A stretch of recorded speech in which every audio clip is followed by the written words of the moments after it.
Hi mga ka-Dream Homes and welcome back to my channel and nandito tayo ngayon sa may Eastwood Subdivision, Rodriguez Rizal. And then ang ipapakita ko sa inyo, it is a brand new house and lot for sale na nasa likuran ko. Kung bago ka pa lang sa channel na to, please don't forget to click like, subscribe, and hit the notification bell para updated ka sa mga bagong video na i-upload ko. So tara, simulan na natin yung house tour.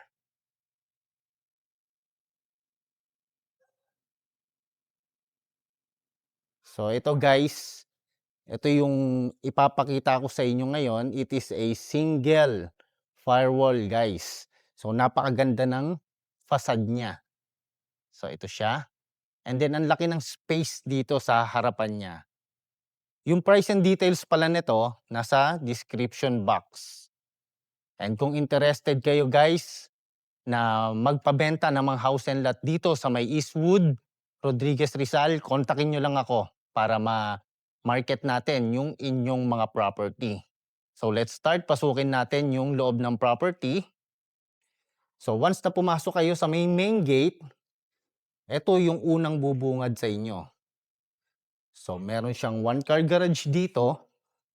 So ayan, kasya rito sedan na sasakyan or SUV, guys. And then, check natin itong facade niya ulit. So yung color niya, gray. Style ng ano niya, ng color. And then dito naman, in case na gusto niyong magpahangin, well, napakahangin dito guys. Dito sa subdivision na to, sa may Eastwood. So pwede kayong maglagay dyan ng small table, and then 3 chairs, and pwedeng-pwede na kayong magbasa or makipag-usap sa mga bisita ninyo. So ngayon, proceed tayo dito sa may main door. Once na pumasok kayo dito guys, ito yung bubungad sa inyo, yung living area. So this is your living area. So malaki yung space ng living area nyo guys. And then meron pang space dyan. Pwede kayong maglagay dyan ng sofa. And dito naman, dyan nyo ilalagay yung inyong TV set. And then ang ganda ng kanyang ceiling. And then may mga lightnings na rin dyan. Alright. Living area. And proceed tayo sa bedroom number 1. Merong bedroom dito guys sa may ground floor. Pwedeng-pwede to sa kung may mga elderly kayong kasama, pwede nyong gamitin to para sa kanila. Or kung wala namang elderly, pwede nyo itong gawing visitor's room. So yan, kung may makikitulog sa inyo, kung may makikitulog sa inyong mga friend nyo, mga bisita nyo, pinsan, or kamag-anakan nyo, pwede nyong gamitin to guys. And then, dito naman, sa part na to, nandito yung toilet and bath sa may ground floor. So, may mga kalat pa kasi almost finish na to. Pero, may mga tatapusin pa sila dito. Siguro yung mga paintings na lang. And itong part na to, this is your dining area. So, spacious yung dining area, guys. So, ito. And then, ito naman yung kitchen area. Yan.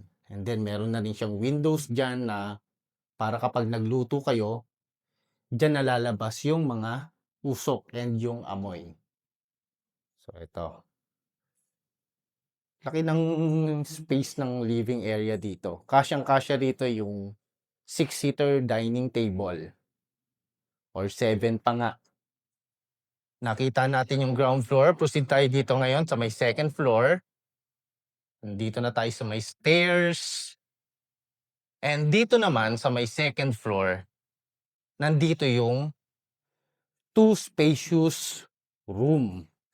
Pero ngayon, ito muna yung tignan natin. Itong toilet and bath. Dito sa may second floor. Napaka-spacious. So, yan. And dito muna tayo. Bedroom number 2. Ang laki. 'Di ba, ang laki ng space ng room niya. Ayan, oh, kita niyo 'yan? Napaka-spacious, guys. Puwede nga kayong maglagay dito ng tatlong single type of bed dahil napakalaki yung space ng room na 'to. And then tignan natin yung ceiling. So, ang ganda ng kanyang lighting dito. Alright.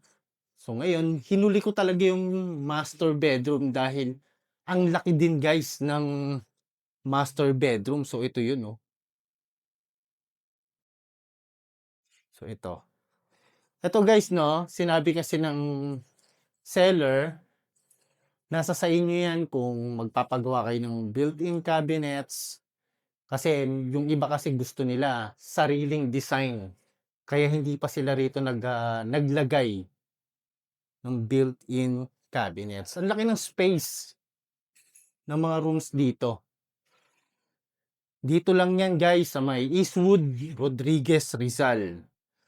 Kung interested kayo, guys, dito, pwede tayong mag-set ng site viewing.